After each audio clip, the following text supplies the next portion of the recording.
या अल्लाह हमारे रोजे कबूल फरमा। भाई साहब ये क्या बदतमीजी है, दिख नहीं रहा हम लोग नमाज पढ़ रहे हैं। कारी साहब नाराज नहीं होना, मुझे किसी ने बताया है कि मस्जिद का कलीन नहीं है, इसलिए मैं मस्जिद के लिए नया कलीन लेकर आया हूँ। वो तो ठीक है भाई साहब, लेकिन ये कौन सा तरीका है कलीन पेश करने का, और इसके ऊपर इतना सारे पैसे क्यों लगाए हुए हैं? कारी साहब ये पैसे भी मस्जिद के लिए हैं, माह रमजान चल रहा है, इन पैसों से रोजेदारों की इफ्तारी करा ले। भाई साहब अल्लाह आपको जज़ाए खैर दे, इसका बहुत बड़ा अजर मिलेगा। चल बेटा कलीन और पैसे उठा ले।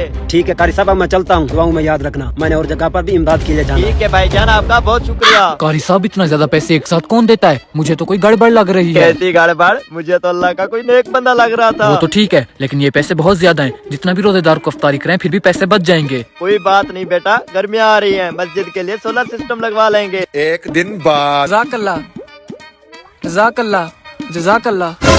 हाँ इतने सारे पैसे? भाई साहब कल ही तो आप मस्जिद की इमदाद करके गए हैं, आज फिर से इतना पैसे? कोई बात नहीं भाई साहब, अल्लाह ताला मुझे दे रहा है तो मैं मस्जिद के ऊपर खर्च कर रहा हूँ। वो तो ठीक है भाई साहब, लेकिन मुझे एक बात की समझ नहीं आ रही, आप अचानक इतने पैसे क्यों दे रहे हैं? आखिर आपका मकसद क्या है? मेरा मकसद है अल्लाह ताला को राज़ी करना। अल्हम्दुलिल्लाह मेरे पास बहुत सारे पैसे हैं, अगर और जरूरत हो तो बता देना, चलता हूँ। कारी साहब आखिर माजरा क्या है? ये बंदा इतना ज्यादा पैसे देकर हमारा ईमान तो चेक नहीं कर रहा कि आखिर ये पैसे हम मस्जिद में लगाते भी हैं या नहीं। नहीं नहीं बेटा, ऐसी कोई बात नहीं है, मुझे ये बंदा बेहद पैसों वाला लगता है। चलो आज इससे पूछ लेते हैं आखिर ये काम क्या करता है। चलो भाइयों।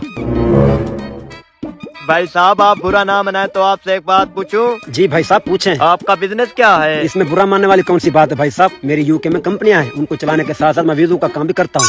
काश हम भी यूके जा सकते और हमारे पास भी इतना ज्यादा पैसे होते। अरे खैर तो है, कौन से पैसों की बात हो रही है और यूके कौन जा रहा है? कोई नहीं जा रहा, हम गरीबों की क्या औकात जो 15-15 लाख के वीजे लेकर यूके जाएं। कारी साहब उदास क्यों हो रहे हो? कोई बात नहीं, मैं आप लोगों को यूके भेजूंगा। आप साहब मुझे सिर्फ 2-2 लाख रुपया जमा करवा दो और बाकी के पैसों का बंदोबस्त मैं खुद कर लूंगा। अरे वाह, सिर्फ 2 लाख में यूके का वीजा? भाई साहब मैंने भी जाना है। भाई साहब आप 2 मिनट वहाँ पर बैठे, हम अपने घरों से भी 2-2 लाख रुपया लेकर आते हैं। जल्दी आना। ठीक है। रुक जाओ बेटा, वीडियो को ऊपर मत करो, इसे तुम अपने कोमल हाथों से एक लाइक करके चैनल को सब्सक्राइब जरूर से करो। थोड़ी देर बाद ये लो भाई साहब मेरे और पैसे। मेरे भी। ठीक है, कल ठीक 2 बजे डी चौक के सामने मेरा दफ्तर है, वहाँ आ जाना, आप सबका काम हो जाएगा। हाँ हाँ ठीक है। मुबारक हो भैया, आप ऐसा समझो हम लोग यूके पहुँच गए। हाँ हाँ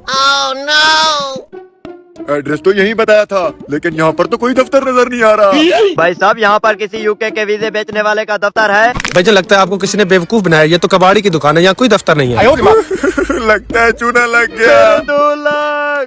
भाईजान परेशान ना हो, आज मेरे साथ काम करो, मैं आपको दिहाड़ी दूंगा, आ जाओ। तुम्हें कबाड़ी समझता है।